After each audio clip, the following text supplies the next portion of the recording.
Tell you what though, this view doesn't get old, does it? Mate, hard work and good luck, and you never know. Yeah? Yeah. That's it. Beautiful. All right, Stubbs. Right. What do you want to know, Blake? Good to see you again, mate. Good to see you, mate. Why don't you just give us a quick rundown of your history of Tony Stubley in condensed short form? I was born. Okay. Bullet point summary. Yeah, okay. Most of my first sort of 10 years of my life, or longer, 15 years, were in advertising. I worked for a few agencies in Sydney and London. Yep. Had a lot of time, but my career account became, for a long time, for over 10 years, Jim Beam Bourbon. And loved it. It was fantastic. Started on it when there was a small importer called Kentucky Importers. Then Jim Beam set up their own sort of distribution out here. And it was run by a guy I knew, a guy called Tony Gapes, and stayed on the business. Gapesy. Yeah. And yeah, still around. And we had a lot of fun building that, and he was very smart enough to employ a very good marketing manager called Dave Higgins. Yeah, the infamous Higo, exactly, who became my business partner in SouthTrade. Okay. Yeah, so I had a lot of fun doing that, and really lived and breathed the brand. And it was sort of different back then. It was a bit like there was Jim Beam and Jack Daniels, and Jim Beam was the masculine, hard-working, balls in a bottle type brand. Can you say that these days? Yeah, maybe. Is that rude enough? Yeah. And then Jack Daniels was the sort of more discerning, more special occasion type drink. That was way back in the early days. Okay. Yeah. And when you say early days, what era are we talking? Okay. I'm talking about the 90s. The 90s. In fact, up to the mid 90s, before a lot of other bourbons, sort of came and started making some inroads. Yep. But it was like Jim Beam was standard and Jack Daniels was super. Yep. Priced accordingly. They actually worked together beautifully. Yeah. What, as in like mixers? Or as No, in competitors? no, as in, it was like competitors, like Ford and Holden at Bathurst in those days. You're either a Jim Beam drinker or a Jack Daniels drinker, or you're a Jim Beam drinker on a special occasion. You drink Jack Daniels. Or if you're a Jack Daniels drinker and you're feeling a bit cheap, you bought a Jim Beam. Okay. And so now we're at your beautiful state on the north coast, New South Wales. So semi out of booze now, and what, a farmer? Yeah. Okay. Well, we breed a pretty high quality. Cattle, so we're cattle breeders. We've got a few beehives, but we just make honey for ourselves and our friends. As you can see, we've got Lennox Head over there. I'm still getting out in the surf most days. Yeah. Farming, surfing, beautiful, beehives, nice. Fire brigade, looking after the community. The The community is safe. Yes. And your son Tommy, he's into the liquor booze game? Yeah. Well, he's recently started with a really sweet brewery, craft brewery here called Common People. Yeah. Bangalore. Yeah, beautiful beers. Love yeah, great beers, and he's just started as the sales guy for that and working his butt off, which is great to see. Yeah, nice one. Well, we'll kind of take a step through your history and kind of the evolution of the booze game and the liquor industry and how it changes, or how it's changed over the years, or how it might not have changed over the years. But we'll kind of segment it through, I guess, the periods of your life, and we'll start with the kind of the Beam piece, and then move into SouthTrade and some key moments throughout SouthTrade, and finish up kind of with the Feels Botanical business. So take us through. Go back to when you were the advertising exec and you were working on Beam. Yeah. What was that like? What was the setup? Run us through that. Yeah, okay. It was like fantastic. It's one of the amazing things about working on liquor brands is really it's about lifestyle, and whilst the liquor Beautiful lifestyle. the liquor has to be good, right? Or people won't buy it again. Yep. Simple as that. Well, Jägermeister did pretty well, but anyway, but no, the liquor's got to be good or people won't buy it again. Yeah. But after that, it's how you match their lifestyle. And really, in those days, Jim Beam was a working man's drink. Mm-hmm. You pulled up in your ute at the bottle shop on Thursday afternoon after you got your paycheck. Yep. You bought your Jim Beam cans for the way home. Yep. And can I say? Can't do that anymore. Oh, okay, right. And a bottle for the weekend. Yeah. And so really, all the advertising then was just it was just so cool, and you're showing, you're reflecting that sort of lifestyle. But you had surfers and bikers all into Jim Beam back then, but you didn't show surfers and bikers. The cowboy, the freedom, the big country thing was enough for them to relate to that sort of big country freedom, masculinity. And so it was easy. That balls in the bottle thing you mentioned. Yeah, well, liquid testosterone. I actually lost the business on that because they for the advertising company. Yeah. So the Americans came out with this brief after spending a whole lot of money on research. That, quote, because I can remember this verbatim, Jim Beam is the party drink Jim Beam is the friendly drink you can party all night with. And so I've gone back to the Americans and said, well, what isn't? And so they said, well, what do you think it is? I said, well, it's balls in a bottle. And they go, oh. So we did a whole campaign re-pitching for the business when it had become a big international thing, based around that masculinity story. But it wasn't friendly enough and party enough for them, and I went out guns blazing. Lost the business. Sometimes research kills a good idea, doesn't it? Well, they managed to really well define why people drink.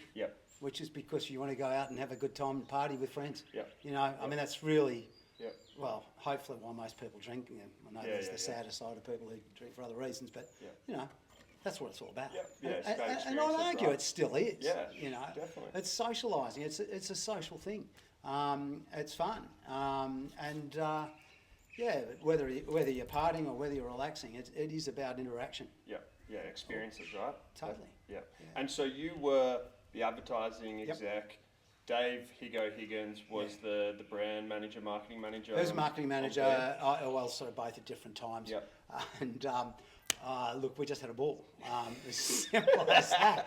I mean, because it was a bit like our lives in a way. So, we'd pack up and go around Australia giving away Jim Beam jackets and Zippo lighters and put it down to business. And it was great. With the swags? In fact, one time we went to, with the swags. One time we went to a mate of mine's place just outside Mudgee to help him with some vermin control and shoot some rabbits. Tony Gapes and Dave Higgins were both there. And I had a spotlight for spotlighting them, and they both wanted one. And it's like, how do I get away with this? So I bought them both one. I went back to the ad agency, put on my expenses, and I put down lighting for shoot. And I didn't get away with it. I said, you're joking, aren't you? I said, well, and he said, all right, that's a good one. Let me go.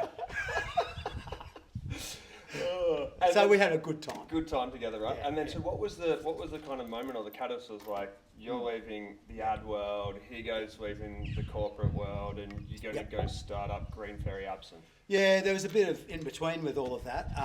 So I got recruited to go to a different ad agency and run the Commonwealth Bank account. Why me? Anyway, I hated it and left after a year and set up my own consultancy, which was just like, it was just too hard, young family. You know what that's like. That's Ziggy the dog. That's Ziggy the dog. And anyway, so quite frankly, you're struggling. 2 young kids and a business where you're literally getting paid for the hours you work and working too long. Higo had started what was called the Fleishengeist store, which was a liquor store. You could go in, you could select the spirit, select the bottle, and you could mix that up, and it's really a gift-giving type thing. Oh wow! It was interesting, but it was a franchise that didn't do well. So both of us are sort of struggling when a Czech guy I know knew through advertising. So he goes, I can't do a Czech voice, so I'm not going to try. But Tony, that's Italian. He goes, have you ever heard of I'm not going to try, but you try. Have you ever heard of absinthe? And I said, vaguely, but it's illegal, which, it sort of was. And he goes, well, it's changing around Europe, and we can get it changed in Australia. I won't go into all the reasons. It was about a chemical in it, which is still in it, actually. That's wormwood, Tijone, right? Yeah, Tijone from the wormwood, correct, that's right. And because wormwood's also used in vermouth as well. Correct. And micro. Correct, and there'll be some Tijone in vermouth. And, that's another whole rabbit hole to go down why absinthe was banned. But so the ban changed in Australia around... So, and we only got it allowed in as a restricted product. Okay. So for the first 2 or 3 years, Yeah. we had to have samples of every batch tested Yeah. in a laboratory, Yeah. sent off to food standards, Australia, New Zealand, Yeah. to prove that we didn't have more than 10 milligrams of 2-zone per 100 Litre. milligrams Oh, litre. litre Yeah. of absinthe. Yeah, And yeah. but yeah, so the reason that came about is this Czech guy had said, well, you know, do you guys want to have a crack at it? And quite honestly, the first time I said no, because I had too much going on in my life. Yep. And then he kept persisting, and then I said to Higo, I rang up Higo and said, mate, why don't come and have a look at this with me? And we went and had another look at it, and we're both sort of a bit, well, maybe not, you know. And then eventually, when we really got into the story, you know, his category, which had existed, but it hadn't existed in the world really, certainly not in Australia, well, never in Australia, but in the world for hundreds of years, couple hundred years. And it was a very different tasting spirit. You know, it's made, as you say, from wormwood and other herbs, and it was wildly hallucinogenic, and it was illegal. I mean, what a marketer's dream. And no, so we said, look, let's give it a go. Yep. And literally, neither of us had much money, but we bought a container. What time? Like, what year is this roughly? Okay, this would have been 2001. 2001. Okay. And yeah. And 2001 it would have been, yeah, for and sure. the brand Green Fairy, Yep. that was the brand you guys created. Yep. To bring in, because it's made Yep. from in the Czech Republic, Yep. right? This Yep. absinthe made in the Czech Republic, Yep. whilst the French always claim it. You know, absinthe was made all over Europe, really. Yep. But it was made in the Czech Republic, and they're really good at making products, all sorts of things. Yep. But they're useless at marketing. And so we started going, well, how do we create a brand? You know, well, how do we create a category? Yep. And then how do we create a brand that will dominate that category for the future? Okay. And the obvious thing was, since absinthe had been known as Le Fée Verte, sorry about my French as well, but that translated into the Green Fairy. The Green Fairy. And so we simply called it the Green Fairy. Yep. But then it was a matter of making this something that was not going to be just a nice soft fairy that you see in your garden. Yep. So to us, the real challenge was to make this something which actually challenged people to drink it. Yep. You know, because this was this, you know, drink that had been banned, and it was 60% alcohol as well. So Wow. it was like, are you? Excise mustn't have been that high back then. Oh, well, yeah. Well, we'll come to that, because price wasn't the issue. Yeah, right. And yeah. I'll argue with a lot of things now it still isn't. But Yeah. but so, you know, we created this fairy, which was quite a masculine fairy. Yeah. And sorry, Shane. Well, you can delete that. Oh, we did check it out. Yeah. And it was like a challenge. Are you ready to drink me? You know, do you want to fuck with me or not? You know, yeah. that sort of thing. And so you created the brand Green Fairy. You had a distillery in the Czech Republic making it. You brought it into Oz. The ban had been lifted, and it was creating a new category, Yep. challenging an occasion, or what was the drink serve behind it? Because I remember, you know, Great the question. absence with the Yeah. sugar spoon and stuff. Yeah. So that was back in Europe in the 1800s. It was traditionally during the green hour, which was 5 something every evening. Yep. It was the drip it through from the fountain through the sugar into the absinthe, or well, that was the main way of doing it, really. Yep. We did do a bit of that, Yep. but also I can't remember, someone, it was one of the great bartenders at the time, either Manny or Ben Davidson or Grant Collins, or someone came up with hey, this burns really well. And so we thought, well, it's a bit more theatrical Yep. to actually pour some absinthe over the sugar and ignite it, Okay. and it would burn, and actually then caramelised into the absinthe. You pour water in it to dilute it, because I said it's 60%, so you Yep. want quite a bit of water in there. Yep. So it sweetened it and diluted it, which was effectively the same as dripping it, but it Yep. was much more theatrical and quicker. So that went really well. But for us to create a category and a brand, it can't just be one serve. Yeah. And so particularly with the Czech absinthe, which uses a different type of anise to the French absinthe. It didn't loosh or go cloudy, and it didn't have a totally dominant anise flavour. Yeah. So we, through some of those bartenders that I just mentioned, gave them the challenge of, what cocktails can you make with these? And they came up with some absolute screamers. I mean, really incredible cocktails, and which was fabulous all around because, they were young up and coming bartenders. I remember I'm talking, how long ago am I talking? A long time ago, 20 years ago. 20 years, So it was good we photographed them, again, pulling a favour from an old advertising motor photographer, did these amazing photographs of these drinks, but, behind them there was images from the castle in Prague with gargoyles or daggers about to stab, some amazing monsters, and these were all fogged out in the background, and these incredible drink sort of heroes. And so again, we kept that dark theme. Are you ready? This is a walk on the wild side. This is, turning dark, but with amazing drinks. And we did them as postcards and just dropped them around all the other bars around, the cities. And so when you say we, so you had Green Fairy as a brand. Who was doing the sales and distribution? Did you have an importer? Because then obviously SouthTrade then comes about, but who was doing it in the early days? Okay, so Higo and I are both sales and marketing guys. He's more sales and more marketing, or more advertising, more brand. Higo knew enough about logistics to be able to set everything up. And at the time, ALM was the dominant, and probably still is, the dominant independent distributor. And through some of his contacts, we were fortunate enough to get ALM to agree to warehouse this for us. So they basically warehoused it, even though it was our product, but it meant we didn't have to pay duty. So you held it under bond, and then you and Higo did the sales and distribution. Higo and I did all the sales in the early days, and we were really fortunate, and again, it's another rabbit hole we could go down, but through a series of coincidences, we met up with Jimmy Houston Jimmy, over in Western Australia. Oh God, I don't want to go down there, but he ended up being perfect. And so Jimmy's still around. He's doing 321 Spirits over in WA.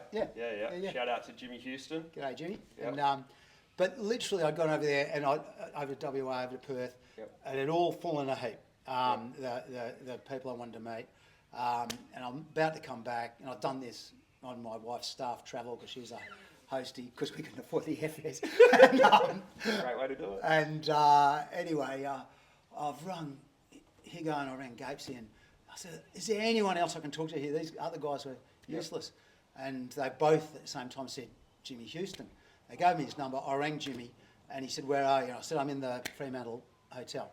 And he goes, "Look down the hill. Can you see the guy waving?" Jimmy was, by total coincidence, walking up the hill in Fremantle as I'm looking out the window. Wow. And I waved at him, and I just said, "Well, obviously this is meant to be." And he was with us forever. Jimmy. When you say with us, with SouthTrade, With right? SouthTrade. Okay, so let's jump into SouthTrade then. So you were doing it, you and Higo doing it on your own. You brought in Jimmy. Take us through how SouthTrade came about. Because most people would probably know SouthTrade as it is now. I obviously started in the liquor industry outside of bars and hotels at SouthTrade back in 2006-07. So take us through SouthTrade and how it came to life. Okay. So, Higo and I really wanted to be brand principals, and not have to worry about the distribution. But we'd come along and pitch to the very few independent distributors around the place what this was all about. No one wanted to do it. Who was there at that time? Oh, there's National Liquor. I don't think they're any longer, and there were one or two others. I really can't remember. And who are the big guys? Like who are the international corporates? Well, Diageo was still reasonably new because it had taken over from the old Swift and More. But it was the big one, kicking ass. But you still had, Brown Foreman. Was there? And Jim Beam Brands, as it had become by then. And Yeah, a few. So others. there was a few big global guys, Yeah, yeah. and then there was a couple small ones. Yeah, but the big global guys were then, they do an amazing job, but it's a different business. You're moving boxes. Yeah. You know, and a sale is generally, right, well, you do this for me, I'll do this for you, price, promotion, Yep. right? And, you know, I'm not saying it's an easy job, it's a very hard job, but it is focused on moving boxes. Yeah, certain type of Yeah. strategy and focus and skill set. Yeah, and you can go in and spend half an hour with a customer and get a pallet ordered or a container, you know, depending on what it is. We'd spend an hour with a couple of bartenders Yep. telling them what Green Fairy was about, Yep. how to make the drinks, Yep. and, you know, its history and its mystery. And it was a very slow sell to sell a bottle. Yep. Okay. So, but we were concentrating on bartenders because it wasn't about volume. Yep. We did make good margin. Yep. You know, you said about prospect. This thing was unique. Yeah. All right. It was absolutely unique. So we made good margin, but we also had to Yep. because the cost of sale, if you looked at how long it took, Yeah. was big. Yep. The advantage of that, particularly because most of it was on premise in the early days, Yep. the advantage of that is when you've spent that time with a bartender, or we try to get a few together, Yep. and they understand it and they get it, then they get excited Yep. because it's new and it's not just one of those big mainstream products. Yeah. This was before most craft spirits had come Yep. to play, remember? Yep. And so it wasn't just one of the big ones. It was exciting for them to do things new with it, with something that you could make cocktails and some good mixed drinks with it. Just, you know, Cloudy lemonade. apple juice, I remember. Absolutely. Oh, Or that was- lemonade and apple, fantastic. yeah, you know.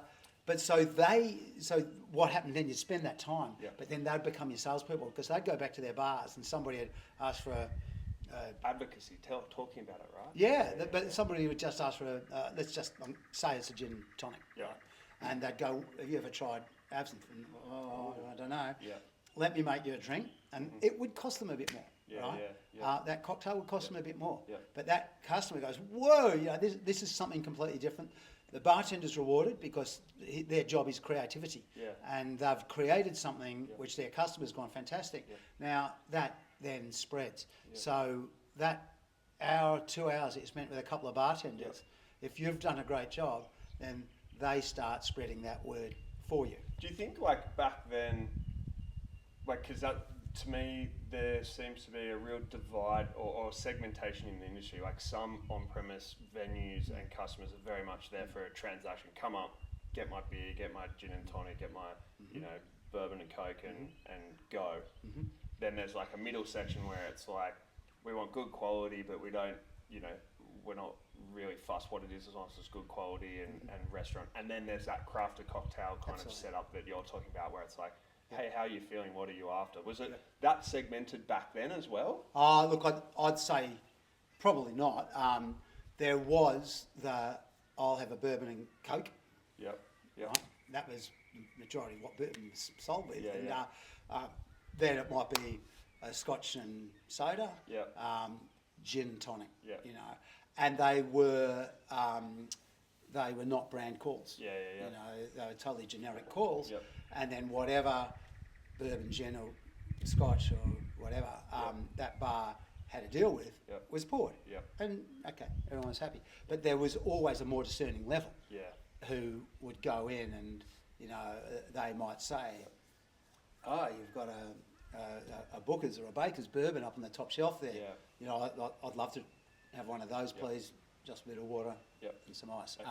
So there were discerning people. Yep. And there always are. Yeah. But there wasn't as many offerings. And then you go to what you call the sort of crafter, the sort of craft small. I was going to say small batch, but bourbon owns that. But so let's call it the craft area. There were not a lot. I mean, Jägermeister had come in and done an amazing job, and they owned Party. Yeah, Jaeger bombs. I remember drinking Absolutely. that as a young. I'll tell you about fairy bombs. But there wasn't that choice that there is now of really good quality, unique spirits. Yeah, but in terms of also venues, like there seems to be a lot of venues spread across those kind of three segments, if you like. Yep. Yep. nowadays. Yep. But back then, was there that many? No, there definitely wasn't. Yeah. There was your bars and clubs, your pubs and clubs, Yeah. if you like, Yeah. which were all pretty similar. Yeah. And then you would have some smaller, more focused bars, Yep. but not many, Yeah. not like now. Not And like now. that was one of the most exciting things in SouthTrade's time, Yep. when you saw all these speakeasies, gin bars, absinthe bars, starting up, and that was definitely something that happened sort of more through the 2000s, 2010s, Yep. you know, Yep. and today they're prolific, and, Yep. and thank goodness, because you know they're places where you can really go and have an experience that you're looking for. Yep. Yeah. Yep. So we kind of digress there. SouthTrade. Oh, right, SouthTrade. How did Okay, so how no, did SouthTrade come so at the end of the about? day, we couldn't find anyone to distribute Green Fairy Yep. for us. Okay. So we had to do it ourselves. Yep. And that's when we aligned with ALM, Okay. Yep. which was just amazing, Yep. because that meant we could hold our stock there. Yep. You've got to remember, at this point, we were not selling much. Yeah. We'd buy a container, which I remember was 1,260 cases, Yeah. right? 8-bottle, 500 ml cases. 8 bottles. That's Yeah. right. The Yeah, old yeah. 8-bottle case. Yeah, well, that was so, because, Yeah. you know, we knew people weren't going to buy a dozen. Yeah. They might buy 6 and they go, oh, well, we may as well get 8. So it was the upsell before it even arrived. Nice. Well, Patron originally, when I started working for you, Patron was 12-bottle cases. yeah, they remember? were. But then And then it was too heavy. that's right. So it was too heavy for the Coles and Woolworths chains. Yeah. Yeah. So, yeah, SouthTrade. yeah. So literally it was Dave and me going out and selling it. Yeah. In the early days in Oxford Street. Yep.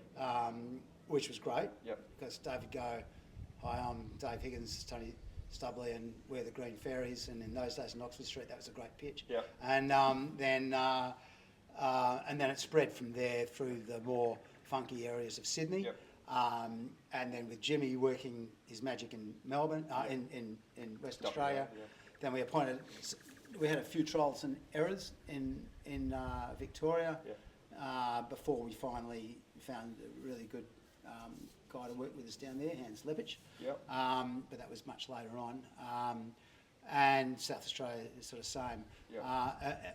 In fact, just digressing to those guys, they had all been ex-Swift and Moore people that Dave had known, because he'd worked at Swift and Moore. Yeah, and we're talking the original Swift Mall, which was the like joint venture between Allied Demec and Brown Foreman. Brown Foreman, which is now Brown Foreman, Diageo, and okay.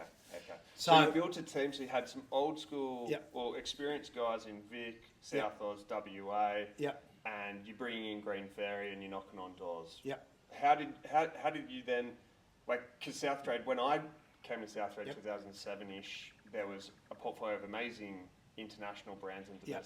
a couple of domestic brands. Like, how did that come about, and Good how did question. you start getting other brands into the portfolio? Okay. Our salespeople were all bartenders in the early days. We Yep. didn't employ. We would find a bartender who we thought was really good, who got excited, particularly by Green Fairy. Yep. And so our first couple of salespeople we grabbed from bars. Yep. Because this wasn't about going out and doing the deal. Yeah. This was about going out and selling the magic, selling the mystery, and mixing the drinks. Yep. So it was so bartenders were perfect. Now, when we started doing that, then we had a few brands knock on our door, because we were building brands. Yep. We weren't selling stock. Yeah. And so, particularly these new brands. So there are a couple of really good ones that came along. Casa Noble Tequila was one of ours in the very early days, which is a wonderful tequila. Yep. We're doing quite well with that. I'll come back to what changed there. And then Alizé came to us out of sort of left field. It was again out of a guy that Higo knew. Yep. And this is a great segue, because Alizé then there was a Alizé red and Alizé orange, sort of thing, and they were fruit-based drinks. This was before Blue had even been Big Blue. created, which is the only one available now. Yeah. But they were full-on hip-hop rapper drinks, and like Tupac was the guy behind Thug Passion, which was one of the main cocktails he created. He had his own bar before he got shot. And so it was really weird that you had these sort of pink and orange drinks, which these big, heavy, I remember black. Biggie sang about it too. Hey? Well, Biggie. Oh, yeah, exactly. Yeah. It was huge in the hip-hop scene. It was huge. So, but what happened was we were going down to the Snow, which to Jindabyne, New South Wales, to promote Green Fairy. Okay. And because, it's a real discovery area for people to discover new drinks. And so Dave and I had gone down. Yes, we stayed the first year in our swags at Saw Peak Creek before I got too cold and broke into a ski lodge that I was a member of. The second year we could afford a cabin in Jindabyne. It was great. But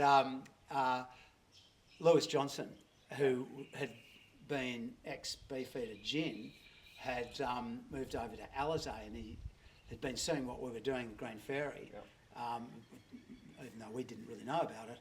And he said he wanted to meet us. We said, sorry, we're going to be at Jindabyne. Lewis flew from the UK into Sydney, Sydney to Canberra, hired a car and drove to Jindabyne to see us. Wow. And so he was met with open arms. Yep. And he's just such a great guy. And so he was the global sales director or something? Of Alizé. Okay. And before we knew it, they had these twisted shot glasses. So you could have two different spirits. Do you remember them? And they were twisted around like this. Yep. So, some marketing things are pretty basic and they work. Particularly when we put Green Fairy in one side and Alizé Gold, it was called. Alizé Gold on the other side. So you had green and gold, and we call it the Wallaby. That's right. And this is when the Wallabies could still win a game of rugby. Let's not go down that far. And so people were shooting wallabies, so to speak. Nice. So that came out all wrong. But, we are on a farm. And we don't shoot wallabies here. Yeah. And anyway, and so that went really, really well. And then we started mixing things together with different colours, with the red one, etc. So you've got SouthTrade, you've got Alizé, Casa Noble, you've got guys in each state that are old industry vets that have had experience. You're hiring young bartenders that know how to build brands of mixed drinks as your sales guys. And so that's your first kind of 3 to 5 years of SouthTrade.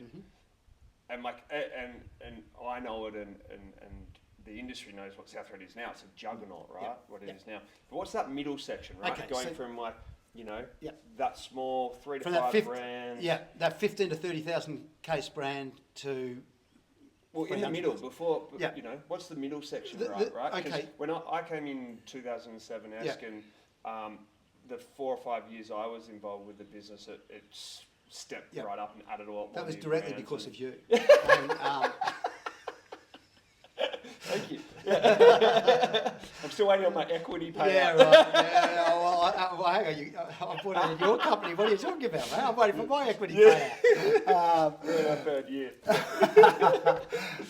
What's that middle stage? Yeah, okay. Middle stage of the middle stage was triggered by Patron, right? Completely.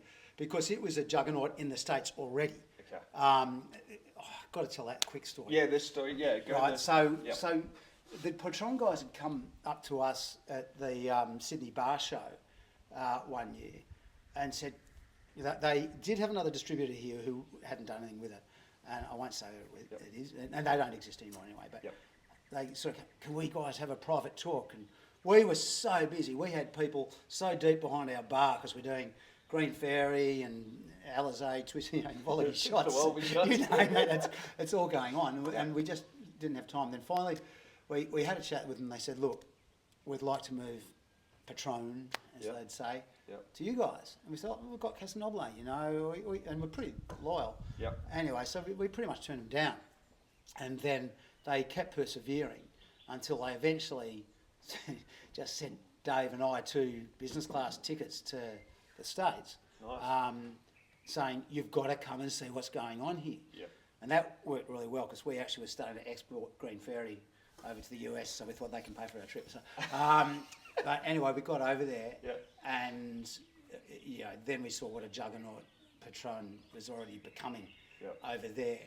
And even like this wasn't a plant, but we walked into a bar in Vegas, and there's this black lady sitting there, and I think we had Patron shirts on. He goes, "Hey, Patron, yeah." And I said, "Is that what you're drinking?" She goes, "Yeah." And I said, "Do you drink any other tequila?" She goes, "I don't drink tequila. I drink Patron." Yeah, right. right. And she honestly didn't know. So that brand was so powerful, it was beyond the category. Yeah, okay. And that was a lesson in itself. Yep. Anyway, they said that they didn't mind if we kept doing Casa Noble, but they wanted us to do Patron. Right. So he rang Dave Ravandi, who was Casa Noble, and he said, "You guys would be absolutely stupid if you didn't do it." Wow, how good's that of him? Exactly. Yeah. He's an amazing person. Yeah. Anyway, then, so we started distributing Patron, but again, it was the same formula. Yeah. It was bartenders, Yep. because so it was a category of its own. It wasn't tequila, it was premium tequila. Yeah. Now, premium tequila's everywhere now, Yep. but it wasn't back then. Yeah, well, because when again, 2007-8, there was the Red Heart, Whip Sip Suck, that was how tequila was That's drunk, it. right? And then when I started at SouthTrade, it was long Yep. drinks, cocktails, Yep. whole new world, sipping tequila, Correct. over ice and just sipping. Correct. So, we had to, in a way, it was one of the hardest marketing briefs you could get, because you had to change people's opinions from being that thing that I got hangovers from at uni Yeah. Into something that was a luxury spirit. Mm. And Patron, actually, I think, probably termed the phrase luxury spirit. Okay. I have a feeling they did. Yeah. They were certainly up there with it. Yeah. And so, again, you go to these bartenders who by now we had so much trust with, and they were always looking at SouthTrade in those days for what's next. Yeah. Right? And so, and we're going, tequila, and to change our attitudes. But the product was so good, Yeah. 100% blue agave, and there weren't others besides the Casa Noble really in Australia at the time. Yeah, yeah. But this one had money behind it. Yeah, And so we could go out, we could do all this. And so that went pretty much berserko. It was really helped by their Exo Cafe, Yep. which got the brand name out there even more. Yeah, I remember Hugo's in the Cross used to have no staffies with Patron XO because they were going Yeah. through too much. Exactly. But when you think you've got a really good spirit, because it was in the early days, Yep. proper Patron tequila, Yep. they changed it later. Bad move. But it was proper 100% agave tequila with a couple of shots of coffee in it. Coffee in it. Yep. And you've got bartenders working all night. Yeah. So they're drinking Yeah, you get in that the bars and getting and the the buzz bars. and Yep. still and having a drink. So Hugo's banned it from staffies.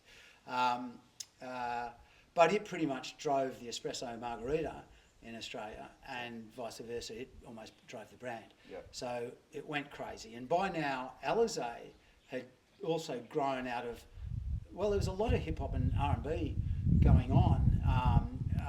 And all we'd done there, we were just giving jackets and vinyl covers to the DJs. And so they became like our bartenders, they became our salespeople. Yeah, nice. So they're up there doing their gigs Yep. with a bottle of Alizé, then an Alizé jacket on, Yep. cap, and a vinyl cover.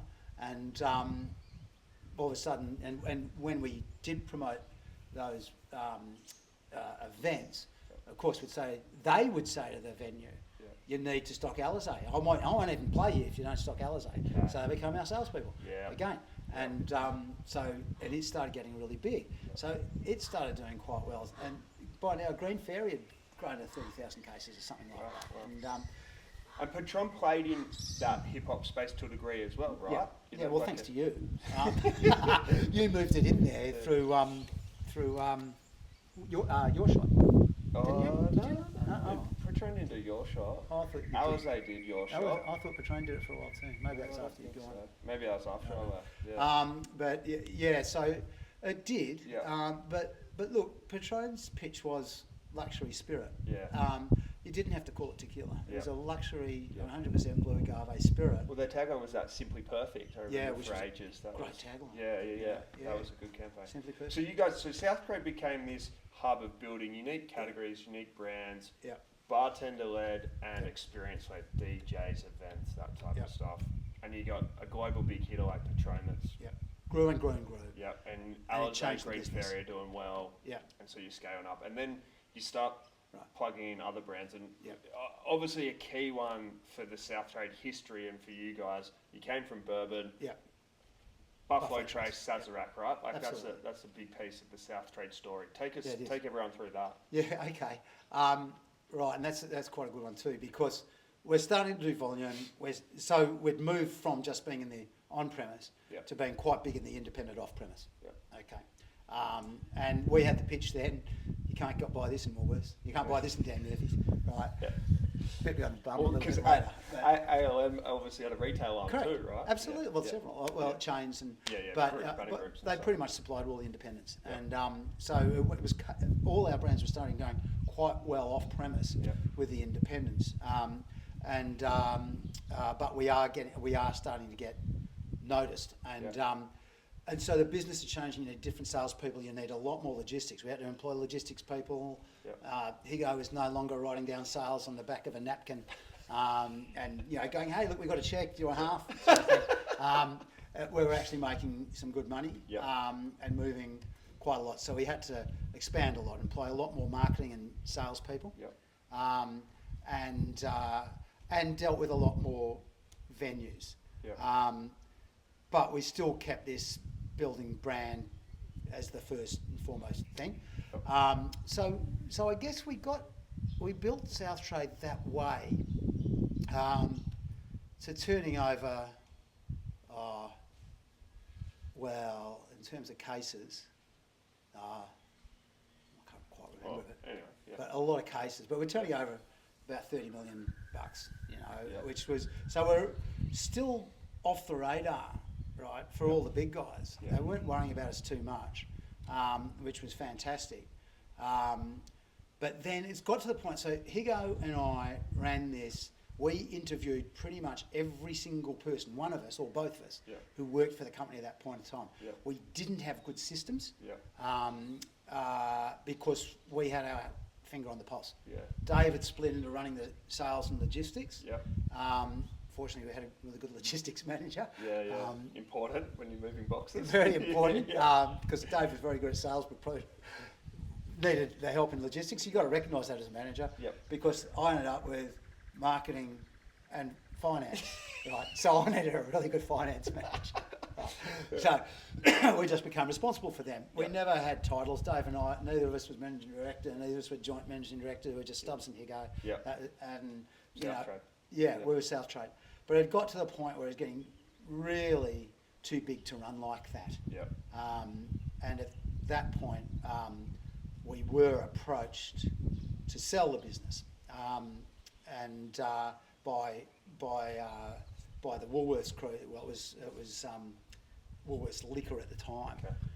And what era? What year is this roughly? Yeah, okay. Kind of 2012, 13, 14. It would have been 2015. 15, No, sorry, 2013. 13. When they approached us, 2012. Yep. And so it was actually a guy over a lot of time for Brad Banducci, who ended up going and running Woolworths, Yep. who came, visited us on his own, and we didn't know who he was, because he'd only just taken over that role. And he said, well, this is the business I run. He said, I've had my guys going all over the world to find out what's the next hot spirit brand, but every time they get there, it turns out you guys have been there first. And I said, no, that's wrong. He said, no, it's not wrong. He said, no. I said, we never went there. They came to us. And which he's just sort of gone slam dunk, yeah, right. But it was the truth, because people were coming to us because of what we did. Yep. And anyway, so he said, look, there must be a way we can work together. And so pretty much at that time, afterwards, I said to you guys, oh, this is going to be a buyout offer. Yep. But he put a couple of guys onto it, good cop, bad cop. Yep. We argued for ages over all these details, and it was going nowhere. And then I think finally I rang Brad again and said, mate, do you want to buy us or not? Yeah. You know, and they did. I don't know how well it worked for them, because at that point, so there was a lot of diversions in spirits now, a lot of craft beers, they bought wineries, vineyards, they bought all the craft beers around the place. They thought they could do the same with spirits, which they probably couldn't. Well, they couldn't, but they thought they could. And we talked money, and so it got to the point where it was too big for Dave and I to really keep running it as a couple of entrepreneurs. It needed systems and processes and rules. HR department. HR department. Yeah. I had to relinquish my HR responsibilities, so we really had to consider it seriously, and it worked for us. It was very hard. We tried very, very hard to make sure that our people were protected. Yep. But it did mean, we'd built this business through independence, and it did mean that, it was going to a major. But look, it is the way it goes. You've got so to that big. You sold SouthTrade to Woolworths around 2013. There was the first tranche, 13. which was they took a owning stake in the business. Yep. Okay. 51%. Yep. Then Dave and I were still on the board. Yep. But the shots were really called by Woolworths. Yep. And they brought in some management team to help drive it, well, or not so much. No, not so much management, but they brought in their legal guys, their HR people, to talk about what policies and procedures we had documented. So you may as well start from the beginning. We didn't have any, and so it started to change the business. Systems got involved. Dave and I didn't meet everybody. We really wanted someone to take it over from us because it was a 2-year sellout period. Okay. We really wanted someone to take it over who's going to keep at least the philosophy and the spirit of SouthTrade. SouthTrade was a fun place to work. Yep. Everybody had a good time. Everybody was really respectful. We didn't care where they came from or whether they were male or female. Yep. If they were doing the job, and they were doing the job, but everybody was treated with respect. I do laugh about some of the rules that have to be in place. You could make a bit of a risque joke with someone who might be from a different culture or who might be a different sex. But because they knew that you respected it, it was a genuine laugh. There was nothing wrong with it. But all of a sudden you bring in the way that Woolworths had to work, and a lot of that fun had to go.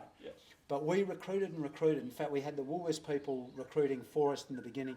And all these guys in suits with briefcases kept walking in, and their guys at their end would be going, "Wow, look at his pedigree, a mile long. Look at his CV," and we're just going, "He's wrong, or she's wrong."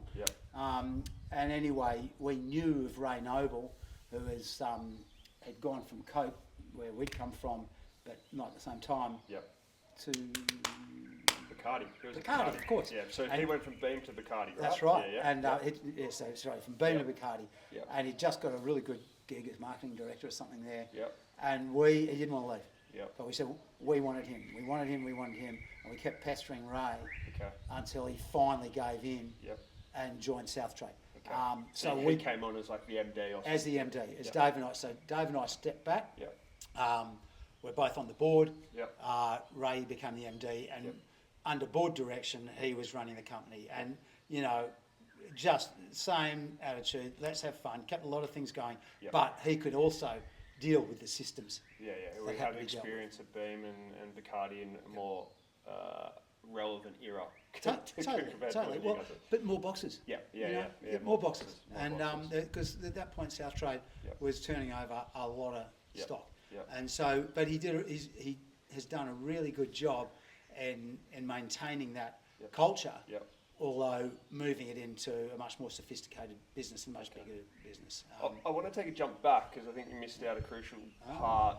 When I was there, you guys secured the Sazerac business, and we launched Buffalo Trace into Australia and their whole portfolio. So take us back to that time and why you got that business, why you wanted that business, and then we can jump back to the end game. That led me to margin because both of our histories had been in bourbon, and Higo really wanted to get a good bourbon, and he'd gone off to Kentucky and scouted around and came back and gone Buffalo Trace. I said, "Oh, great, fantastic," but then we looked at the numbers on it and going, "Well, there's no margin, right?" And because I believed that everything that we sold, we had to make money, or there wasn't any point in doing it. And Dave was going, "Look, this is going to open a lot of doors for us." And I was actually really like a bit reluctant because there really wasn't much margin in it. But equally, by that time, SouthTrade had grown to a point Yep. where the margin wasn't as important Yep. because you could do more volume. Yep. But I was still a bit reluctant, even though I loved the product. Yeah. And anyway, it came in and it was a bit of a sleeper, but it also brought with us, their sort of small batch collection. The antique collection, right? Everyone wanted Including that Pappy. stuff. Oh, I should have got one of those Pappy 24-year-olds for today. Yeah. We could pause and you can go grab one. Charge $1,000 a glass. But and it's an amazing bourbon, Yep. and we started doing okay with it. And look, they were really, really cool people to deal with. And a few other products came along with that. And then You obviously one of those other products. we're coming to that. Oh yeah. Okay. And so then they bought a distillery in Canada, which was making this crazy drink called Fireball. Yeah. Okay. What was one before that? Crown Royale or something? That they did. Yeah. It was the Canadian whiskey that they did to go Yeah. up. Not Crown Royale. It was meant to go up against CC. Yeah. Anyway. But that didn't go anywhere. But, But so they bought this distillery making Fireball, and we're going, oh look, that's interesting, a sweet whiskey. Don't know, and because it was a bit out of this sort of premium space that SouthTrade had been living in, and sort of umming and ahhing. Then one day I was in the surf at Newport Peak. And these two young blokes, I can't remember their names, I didn't know them then, but they'd just come back from working in ski season in Canada. And they knew I was in the liquor business, and I heard them talking about Canada, and I said, oh, did you guys come across a drink called Fireball over there? And they nearly drowned me. They were off their boards, they swam, I go, Stubbs, can you get it? Sort of thing. I thought, market research, done. Right. And Newport Peak, that's all you need. that's it, mate, that's it. And so these guys, we ordered, in fact, I think we just went whole hog and ordered a container load. And it went berserk. It just went berserk. That was around the time, because I was working on Buffalo Trace and Guy May was pestering to put it in. And it was around the time lockout laws and no shots. And, correct. And it was served as a shot. And so we were like, no. That's right. And then you guys obviously added some in. And what would that be one of SouthTrade's biggest volume products? I think now it is. I mean, it sells more than Jack Daniels. So, Wow. I know. So it's, I mean, you'd have to check Ray and the SouthTrade team on exactly what they are now. But it's a juggernaut. And I've got to be completely honest, I thought, this is going to be great for, 2 or 3 ski seasons. Like it'll go really well down the snow. We'll get a bit of, runoff from that. It'll be a real peak and die. And it's still going berserk. So you don't pick everything right. Unfortunately, that was a good mistake. Okay, and so then the link back in with Sazerac Company, because now Sazerac owns SouthTrade. So take us through that. Okay. Because Woolworths bought half, and now Sazerac owned it all. So go into what you can go into. Right? No, I can. That's cool. So Brad Banducci moved on to Woolworths head office, and then Pinnacle, who became the owners of SouthTrade, who most people know now, which was pretty new then, owned SouthTrade completely. So Pinnacle owned us, and we had a separate board. But then, as the people changed there and Brad moved on, Chris Baddock came in. Right, man, who I've got more respect for than most, besides you. And anyway, Chris has gone one day over a beer. He's gone, Stubbs, why did Woolworths buy SouthTrade? And I said, so I could buy a really nice farm in Byron Bay. He goes, but what was in it for Woolworths? So I never really figured that out, to tell you the truth. And so it wasn't the best deal for Woolworths because of what I was saying before. It's not like wine and beer where you can vertically integrate because we're getting spirits from other suppliers. We don't own the production. SouthTrade didn't own. So, it was probably not their best deal ever. Anyway, so and Chris needed to rationalise. Woolworths at the time was selling off a lot of their assets, including looking at selling off all their liquor assets. I said, why do you think you should unload it? And he goes, if we got the opportunity. And I said, leave it with me. And so I rang Guy May, who was the Buffalo Trace International Sales guy. Sazerac guy. Yeah. And I said, and they had just bought a company which was very similar to SouthTrade in the UK. Yeah. High Spirits. High right? Spirits, yeah. Yeah. And I said, Guy, you guys bought High Spirits, would you ever do that in Australia?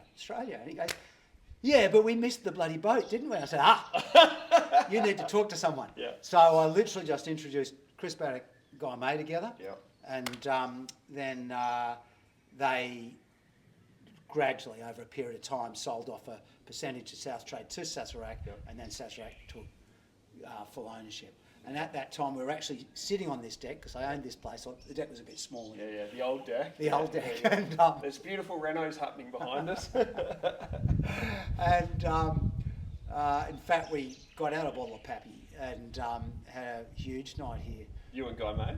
And Chris. Oh, and Chris Paddock. Yeah. Okay, And right.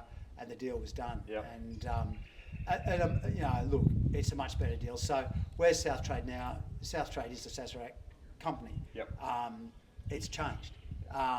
It's grown. It is a juggernaut. It's fantastic. Yep. It's amazing to look at it. Yep. It's not the company that we started, Yep. but nothing stays the same. Yep. And I have this huge respect for the people who've taken it to the- where it is now. Yep. But would I want to run it now? Not in Nelly. No. And so you and he go out completely out of SouthTrade, no longer involved anymore? No, Yep. no, we haven't been on the board for at least 5 years, Yep. I'd say. Yep. Well, once Sazerac owned it completely, there was no Australian board. Oh yeah, well that's true. Okay. So I was no longer.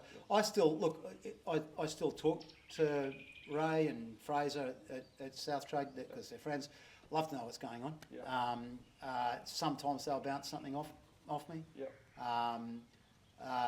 And always see them at Alia. Yeah. But I'm not in the SouthTrade team anymore. I'm on the Feels Botanical team. Sorry, I forgot my Feels hat. Yeah. So over those 20 odd years at SouthTrade, right? Yeah. And building unique categories, unique brands, Fireball, Alizé, Green Fairy, Patron, Agua, the list goes on of unique and weird brands and categories you guys built. Was there a consistency across them all, even though like Alizé Patron, right, Patron $100 a bottle, $30 a bottle, completely different products, completely different categories. Was there a consistency around how you built all those unique brands and categories over those 20 years, or were they completely niche to the brand and the category, or were there some similarities? Like, was there a blueprint you copied and repeated and tweaked and copied and repeated and tweaked, or? No, not a blueprint in that way. It was a culture. It was a culture of a company and the way we did business. Okay. We put servicing our customers who were primarily bartenders. Yep. Even when we were moving a lot of boxes, the yeah. brands lived in the on-premise. Yep. And so that meant treating them with not only respect, but by giving them time and by not being someone who is trying to do a deal, but by somebody who's trying to introduce new things and new ways of doing things. So that's the consistency. Yep. But to look at Agua, you mentioned Agua, which was this dark underground club scene. Yeah. Even though Alizé lived in clubs, they were completely different clubs. And so was there a blueprint?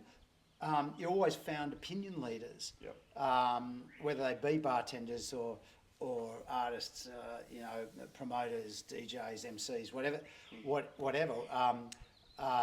to champion your brand.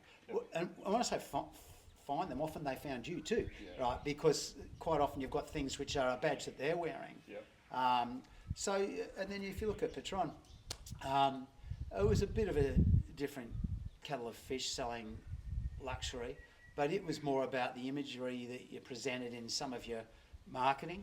I wasn't a huge fan of having stars represent a brand because we all saw what happened with Michael Jackson and Coca-Cola when he got caught with little boys. It can actually wreck your brand as well. So the brand lived on its own through a quality message and things. So, but I think, like, from what I've picked up and been involved in SouthTrade, the consistencies I felt were there are something unique and different. Oh yeah. You're focusing on building it in a way that suits the consumer and the customer. So it's not that transactional, like you're saying. It's not come and get a deal, stack it high, watch it fly. It's like, what do you need? How do we need it? Yep. And it's creating experiences, whether that's a cocktail, cocktail signature serves, DJ parties, that type of stuff, right? Yep. Like that seems to be consistent, although tweaked and adapted across brand and categories and consumer. That's in that respect, absolutely. And at the end of the day, I think we started off by saying it's connecting a brand to the consumer. Yeah. So to me, a sale isn't really a sale until the consumer drinks it. Yeah. Right. And because they're the people that you want to be coming back to you, hopefully via your bartender or your club that you've introduced something to. And it is about experience. It's every one of those things was about experience. Luxury for Patron, dark underground for Agua, hip hop R&B for Alizé, and just being completely out there for Green Fairy. Those things are exactly right. I think if we look at why I got excited about Feels, is because it's got the door open to do exactly that. So, in a way, every one of those things, the brands that SouthTrade had, was in its own category. So I said there was no absinthe category before we started it. Patron, there was a tequila category, but there was not a luxury tequila category. There wasn't a luxury spirit category, really, at that time. There were the Agua was just a spirit that no one had heard of, made from coca leaves. So that was its a category of its own, and so was Alizé. So they were all their own categories. So and so I think when you started talking to me about Feels, I saw that reflected totally in the potential of Feels, in that it is not a category, because it's not just in the eau de vie category. Even though it's an eau de vie spirit, it's a category completely of its own. And it's a category which is probably more than most experiential, in terms that Feels is about what's in your heart and your gut, and it's about what's around you in nature, and it's about what you smell and hear and taste, and that's something which is virgin ground as far as I'm concerned. And I think, like, going back to Alizé and you said it before with Patron, like it transcended tequila category. Patron was Patron in that reference around in the bar in America. With Feels, I think my experience at SouthTrade and then other companies over the years, that kind of flowed into it. Well, yes, technically we are a spirit made from orchard fruit, eau de vie. We're different to the European category, which is from pears and apples and that type of stuff. But it's not about we are an eau de vie. It's about, to your point, we evoke feelings from a sensorial smell, taste, touch, or an experience in a venue perspective. And the category, like what it's made from, is supportive, or it's discovered down the track. It's a botanical grape spirit. Absolutely. Look, that's completely it. And which is why it also fits into that formula. You cannot go in and sell a case of Feels in 5 minutes unless you've got a customer who's been serving it for quite some time. And even then, you're not going to spend 5 minutes. You're still going to spend half an hour, because you're going to tell them the new ways of serving it, or the new, or some of the SKUs that they haven't got. But it is something where, and in a lot of ways, it's more complicated than some of those things. Getting across why that raw spirit is different. I nearly said superior, because to me it is. The whole mouth feel of an eau de vie is quite different to a grain-based spirit. Or a neutral spirit, And then to explain the different botanicals that are used and the different effects that those botanicals can have. It's a hard sell. It's a long sell. And it's been really harder for you over the last few years because of COVID and all those stalls that we've had. But, people are going to see it. People are going to see Feels. And the creative bartenders, the ones who, the career bartenders, not those, pulling schooners at the RSL. the creative bartenders are the ones who are going to see what they can do with it. Yeah. Because, it's quite endless what you can do with it. Yeah, super versatile. And I think, like, when we were developing it, that was part of the reason to use eau de vie or unaged brandy as the base, was that it had structure and mouthfeel and flavour. So we didn't need to use as many botanicals. Yeah. So like for gin, they use a neutral base and botanicals for structure and flavour. Yeah. Whereas we've already got structure and flavour, so we didn't need as many botanicals. Yep. So we could then call out the botanicals and talk to them at different touch points. Yep. And only have 3 in there. And also we didn't need to add sugars into the spirit because you've already got structure and mouthfeel. Yeah. Whereas a lot of, like Feels Rouse, 33% ABV. When we were developing that, we were playing it slow gin at that 26%, but they add sugars to get that mouthfeel and that botanical carry. Yep. And I know we had to stick with that 33%, which actually I think is a pretty good alcohol content. I mean, there's definitely a bit of a move to, drinking a little bit more sensibly now. Yeah. I was in Melbourne the other day, and there was a venue with they had a light. Well, how did they reference it? It was a mid-strength cocktail menu. Interesting. So they had full strength and mid-strength. That's actually a really good idea. Yeah. That's a really, really good idea. Yeah. I think a lot of people now are moving towards the mid-strength, and Feels does lend itself to that because it's about the experience, not about the alcohol. Yeah. Even though the alcohol's there to carry, as you say, those flavours and botanicals. Exactly. Yeah. I really think the bartenders who we know who have already got hold of this and are experimenting with it, are loving it, you know, and doing some quite incredible things. Yeah. But because each one of these has a different presentation of potential, because of the different flavours that are already there. Yeah. Once bartenders really get into it and start experimenting with it, I think in a way it's going to be like Green Ferry but times 10. Yeah. And that Green Ferry only had one flavour you could follow or build on, which was basically an anise flavour, really.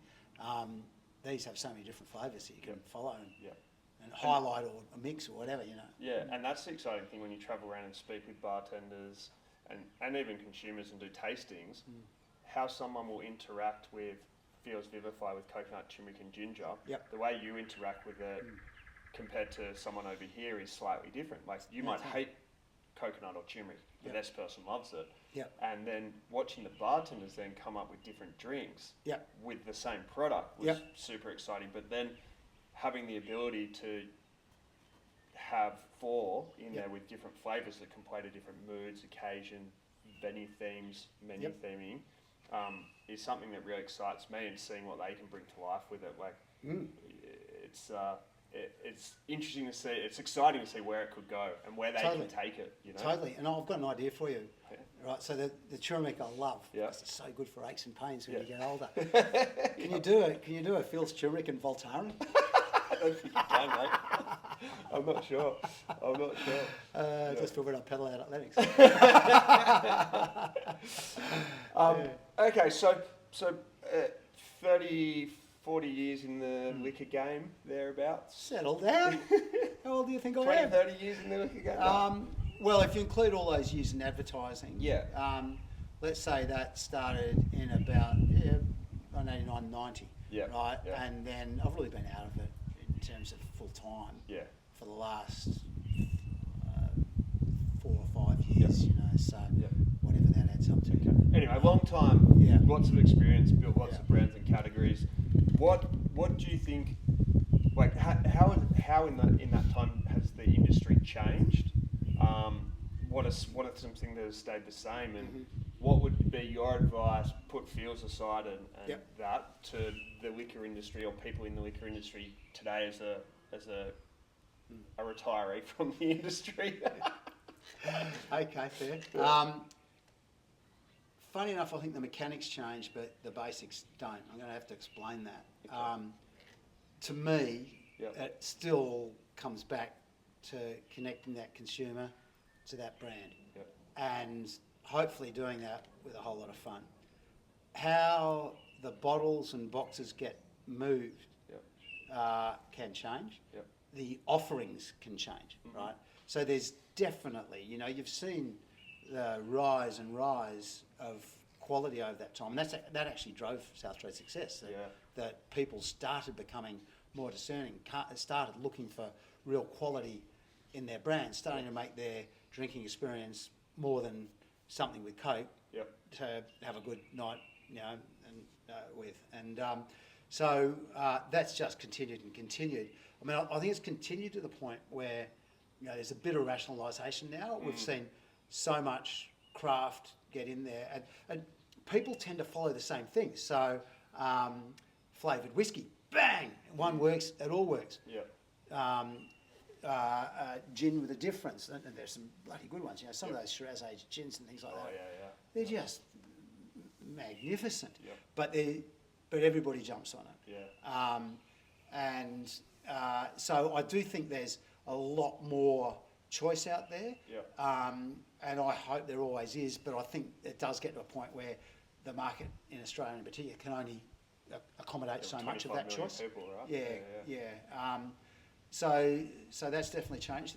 As you said, venues have changed for the better, and that reflects that wanting a bigger range of quality and trying more things. Off-premise, look, really off-premise things haven't changed that much. We're still dominated by the same people who've always dominated us.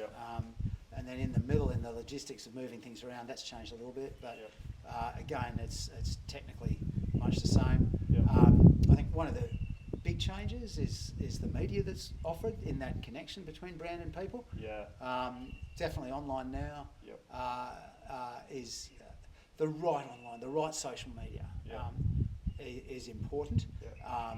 And like anything, social media is powerful, and power can be good or bad. And, but I think it can be used really for the good to build liquor brands. And obviously that didn't exist before. But I'll still say that if you've got people drinking brands, let's just say on premise right now, then what a great way to talk to them. So how much more can you do on premise to improve that experience by working through either those bartenders through education or through something else on premise? I mean, they're there. Even off premise. And so actually off premise has improved a lot. Before people used to go in and walk up to whatever section they want, grab a bottle, and if you're lucky, somebody might come up and go, well, if you want that bottle of scotch, have you tried this one? It's from the same place, but it's $2 cheaper this month. And that's about the best you get. But now I've seen, some of the on-premise places, some bottle shops really getting behind a bit of education of their own, either brand driven by brand representatives going in there and doing a tasting and an explanation, or the bottle shops themselves trying to segment things and match a spirit with a mixer. And, that bundle buy piece and how to drink at home. I think there's obviously it's interesting to see from a retailer that whole category piece, right? And a lot of the brands you built and transcended category and you played category, and it feels like retail to a degree is still stuck on category in a lot of ways. How did your brands at SouthTrade that didn't fit in categories like Alizé, for example, that was a flavoured cognac, really? How did that work in retail? How did you guys make that work in retail? The consumer did. So you built it in the on and enough people are just... When enough people walk into Dan Murphy's and say, have you got Alizé? Well, unfortunately, they generally start parallel importing it. That's actually when you know you're really successful, is when everybody's parallel importing your brands and getting it cheaper than you can. But I think that, and then jumping back to that digital piece, I listened to an interview with one of the Four Pillars guys, and I had a chat with one of the founders as well, and he was saying that a big strategy for Four Pillars was building traditional distribution, but building your own community direct to consumer. So by that they were having a database, having a social, but engaging with them and also telling them what you're doing. So say you're doing an event at a bar, it flows through. So that whole building that digital ecosystem is a huge part of building the brand simultaneously and supportively to traditional on and off premise distribution. I think Yep. from starting at SouthTrade 2007 to now, I reckon that would be one of the biggest changes I've seen from a technology perspective. Absolutely good call, but the key word is still community. Yeah, yeah, Right. exactly. And they're like-minded people. Yeah, Right. After similar experiences. yeah, And you've just got a different delivery now, which is the social media space. Yep. Amongst everything else. Yep. But you know, to me, the basics still are. If people are drinking and you can talk to them where you're consuming the product, that's still the best place to talk to them. yeah, yeah, On top of it. yeah. And I know, look, you know, the Feels digital campaign has been absolutely exceptional, from what I've seen. But exceptional again because it's using that space with respect and with sensitivity, and not just becoming some other trashy sort of. Yeah. Well, it's just there are so many. Yeah, that's what I meant by it can be good or bad. Okay. You know, is that it's got to be treated properly and respectfully to the brand and the consumer. Yeah. And so a nice tie back. We're going down to the Alias end of this month, Australian Liquor Industry Awards. You guys launched Green Fairy there? We did. At So, SouthTrade? okay, yeah, nice timing because I've also just got one sitting Yeah. there. Again, we really didn't have any money when we started off, Yeah. and so Dave and I another favour, pulled. I got a makeup artist to come to my place in Newport at the time. Yeah. Dave came over, and we put on dinner suits. Because it was before I had the Green Fairy green suit, which will be at Alias. But we put on dinner suits and had her make up our faces and everything exposed, completely green. Yeah. Long black fingernails, we both had a bit of hair then, but that was dyed black. and you know, we looked like scary green demons in dinner suits. Yep. And best of all is that Higo doubled me down a Manly Wharf from Newport on his motorbike, dressed like this. True. And I've still got photos.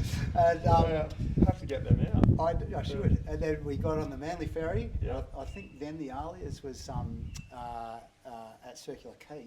Yep. And so we've caught the ferry across dressed like this, completely green. Wow. Right. People must have been freaking out. Mothers were grabbing their children and don't go over there. Oh, they were scared.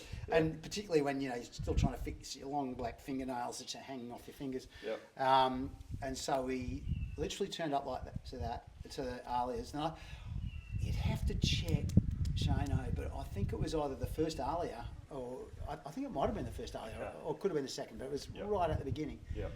And it was a big event though. Well, when I say big, not like it is now, but everybody in the liquor business was there. Okay. And we were walking past people who we knew really well. They didn't know who we were. Yeah. That's how good the makeup was. Wow. And they'd eventually click. And so by the end of the Alias in, you know, I'm going to say 2001, might have been 2001, everybody knew that absinthe was coming to the country, that it was called Green Fairy, and that Stubbs and Higo were bringing it in. Yeah, okay, nice. Yeah. Way to make an impact, eh? Well, I think we got free tickets then too.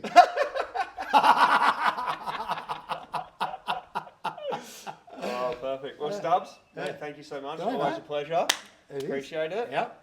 Go grab that bottle of Pappy, hey? Let's crack No, that. no, not now. I have another one of these. Another one of them? Yeah. Alrighty. It's much better than Pappy. Thanks, mate. Are you stuck there, Ziggy? Oh, we should get Zig. Go on, up you go. Jump up, Zig. Say there you hi. go. There you go. There you go. Working Beautiful. dog.